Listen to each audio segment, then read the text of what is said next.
Hi all, literary gladiator Michelle here. So I decided I was gonna share my weird a little, and this is the weirdest book.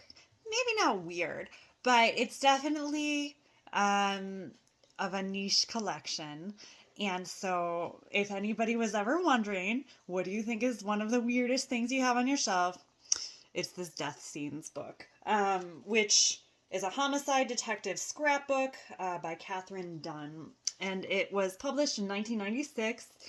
I'm not gonna really review through it too much.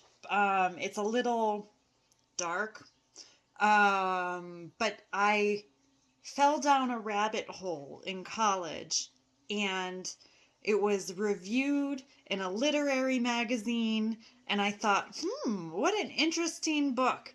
And if anybody has ever read um, by Mary Roach, there's a wonderful title she has that explores the different options that people can do with their body, and I'll link it in the description if you want to check that out. I always thought that was a good read too. I lent it to someone and they never returned it. But this book, I don't want to say I would recommend it, but it is an interesting read. I have kept it on my shelf all these years, and I think it is a very realistic view of what it is to be a homicide detective. And it's not necessarily something that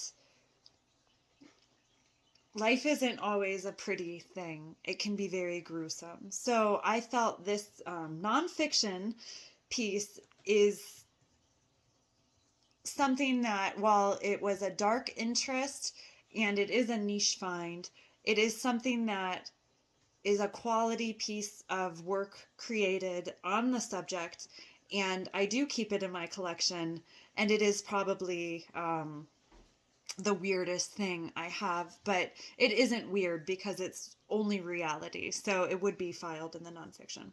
So this is my weird find.